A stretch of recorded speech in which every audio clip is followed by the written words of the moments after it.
One day the Pharisees and Sadducees came to test Jesus, demanding that he show them a miraculous sign from heaven to prove his authority.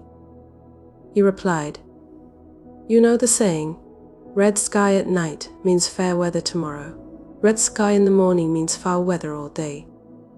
You know how to interpret the weather signs in the sky, but you don't know how to interpret the signs of the times.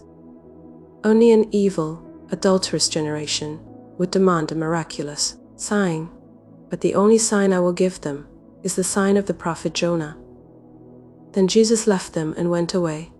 Later, after they crossed to the other side of the lake, the disciples discovered they had forgotten to bring any bread. "Watch out," Jesus warned them. "Beware of the yeast of the Pharisees and Sadducees." At this they began to argue with each other, because they hadn't brought any bread. Jesus knew what they were saying, so he said, "You have so little faith. Why are you arguing with each other about having no bread? Don't you understand even yet? Don't you remember the 5,000 I fed with 5 loaves, and the baskets of leftovers you picked up?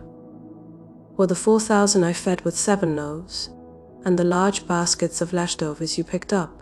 Why can't he understand that I'm not talking about bread? So again I say, beware of the yeast of the Pharisees and Sadducees."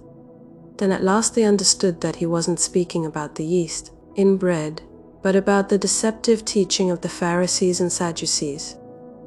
When Jesus came to the region of Caesarea Philippi, he asked his disciples, "Who do people say that the Son of Man is?" "Well," they replied, "some say John the Baptist, some say Elijah, and others say Jeremiah or one of the other prophets." Then he asked them, "But who do you say I am?" Simon Peter answered, "You are the Messiah, the Son of the living God." Jesus replied, "You are blessed, Simon, son of John, because my Father in heaven has revealed this to you. You did not learn this from any human being. Now I say to you that you are Peter, which means rock, and upon this rock I will build my church, and all the powers of hell will not conquer it. And I will give you the keys of the kingdom of heaven. Whatever you forbid on earth will be forbidden in heaven, and whatever you permit on earth will be permitted in heaven." And he sternly warned the disciples not to tell anyone that he was the Messiah. From then on, Jesus began to tell his disciples plainly that it was necessary for him to go to Jerusalem, and that he would suffer many terrible things at the hands of the elders, the leading priests, and the teachers of religious law. He would be killed, but on the 3rd day he would be raised from the dead. But Peter took him aside and began to reprimand him for saying such things. "Heaven forbid, Lord," he said. "This will never happen to you." Jesus turned to Peter and said, "Get away from me, Satan. You are a dangerous trap to me. You are seeing things merely from a human point of view, not from God's." Then Jesus said to his disciples, "If any of you wants to be my follower, you must give up your own way, take up your cross, and follow me. If you try to hang on to your life, you will lose it. But if you give up your life for my sake, you will save it. And what do you benefit if you gain the whole world but lose your own soul? Is anything worth more than your soul? For the Son of Man will come with his angels in the glory of his Father and will judge all people according to their deeds. And I tell you the truth, some standing here right now will not die before they see the Son of Man coming in the kingdom." 6 days later, Jesus took Peter and the 2 brothers, James and John, and led them up a high mountain to be alone. As the men watched, Jesus' appearance was transformed so that his face shone like the sun, and his clothes became as white as light. Suddenly, Moses and Elijah appeared and began talking with Jesus. Peter exclaimed, "Lord, it's wonderful for us to be here. If you want, I'll make 3 shelters as memorials, one for you, one for Moses, and one for Elijah." But even as he spoke, a bright cloud overshadowed them, and a voice from the cloud said, "This is my dearly loved Son, who brings me great joy. Listen to him." The disciples were terrified and fell face down on the ground. Then Jesus came over and touched them. "Get up," he said. "Don't be afraid." And when they looked up, Moses and Elijah were gone, and they saw only Jesus. As they went back down the mountain, Jesus commanded them, "Don't tell anyone what you have seen until the Son of Man has been raised from the dead."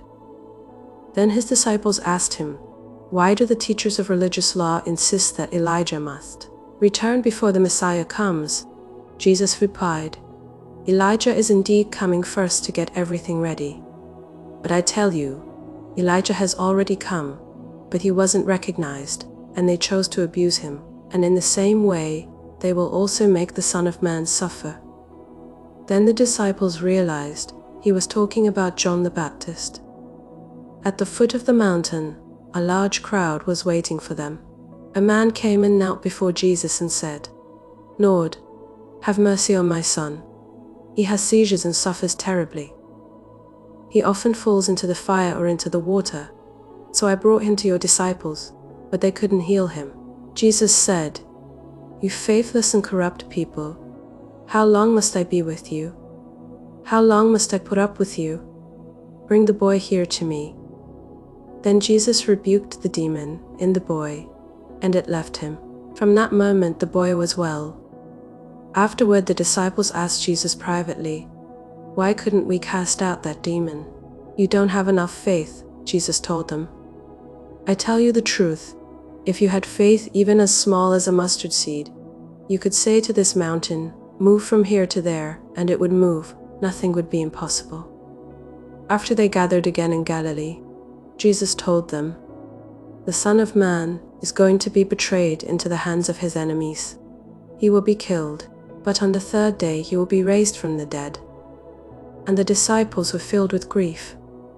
On their arrival in Capernaum, the collectors of the temple tax came to Peter and asked him, "Doesn't your teacher pay the temple tax?" "Yes, he does," Peter replied.